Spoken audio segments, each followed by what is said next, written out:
que o pecado ele trouxe muitos prejuízos para a raça humana, infindáveis prejuízos. Por outro lado, é, o pecado não tem o poder de tornar o homem outra coisa. O homem continua sendo homem. O homem continua sendo alguém que faz parte da raça humana. Ou seja, a raça humana não se desfez pelo pecado. Ela perdeu o rumo, é verdade. Ela já não faz exatamente mais aquilo que Deus exigiu dela. Então, o homem já não age como deveria agir, tal qual foi proposto pelo Senhor. Isso por conta do pecado. O pecado trouxe esse grande prejuízo. Então, por um lado, nós permanecemos homens, por outro, homens que têm dificuldades de cumprir a missão que o Senhor nos deu e a missão pela qual nos torna cada vez mais humanos. A graça de Deus, o poder da graça do Senhor, é o poder que vai nos humanizar novamente. Ou seja, que vai tornar-nos cada vez mais coerentes com aquilo que nós somos. Porque o pecado teve esse poder, inclusive, não de nos tornar outra coisa, mas de nos desumanizar. Não totalmente, mas parcialmente. A graça de Deus tem, portanto, o poder de nos tornar cada vez mais humanos, ou seja, para que nós façamos cada vez mais aquilo que Deus requer daqueles que são suas criaturas por excelência.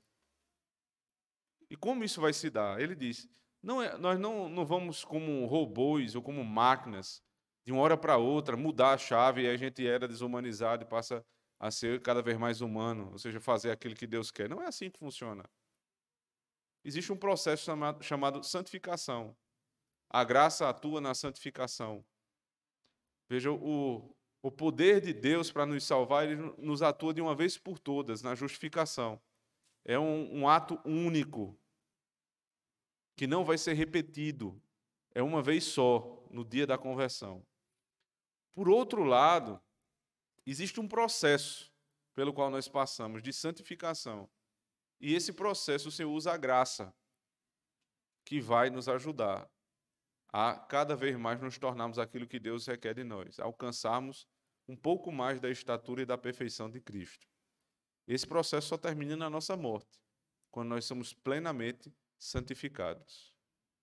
Mas há um elemento nesse processo muito, muito importante, que é o homem ajudando o outro homem a se santificar. É um homem que ajuda outro homem. Não é o anjo que desce. Não é o próprio Deus que fala diretamente com outro homem, mas um homem que ajuda outro homem no processo de santificação. Então é o pai e a mãe que santificam os seus filhos. Não por técnicas, não por ciência, mas usando os meios confiados na graça. Os nossos filhos, se deixados à sua própria sorte, é só você testar para você ver. Aliás, não teste, basta você perceber. Eles são como animais. Crianças soltas, sem limite, eles são como bichos. Eles passam a se relacionar como animais. Eles gritam. Eles comem tudo que está na frente deles, o que deve, o que não deve.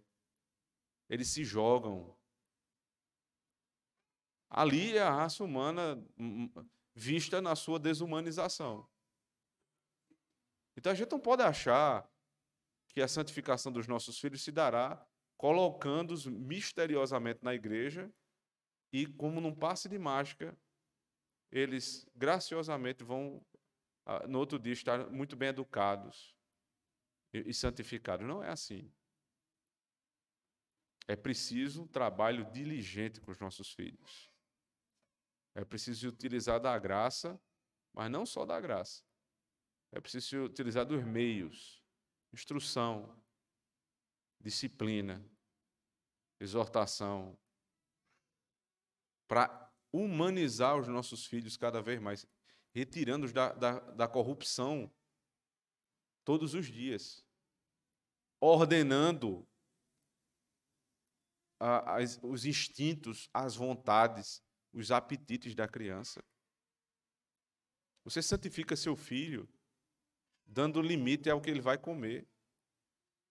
Você santifica seu filho dando limite no que ele vai falar, nos assuntos que ele pode ou não pode se meter.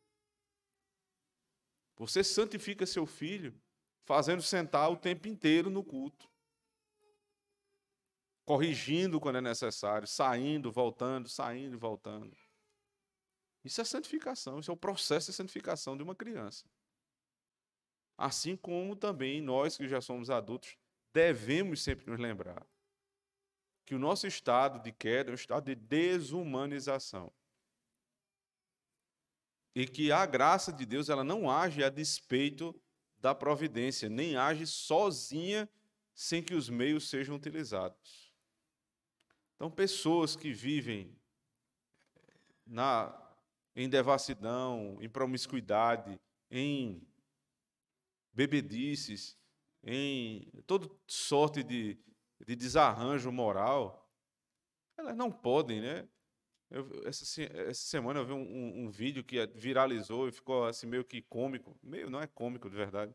É uma senhora, ela dizendo assim, Deus, não permita que eu coma aquela lasanha, me dê força para, quando estiver diante daquela feijoada, não comer, sustente a minha alma. Uma coisa bem fervorosa assim. Não sei se ela estava brincando ou não. Mas não é assim que vai funcionar.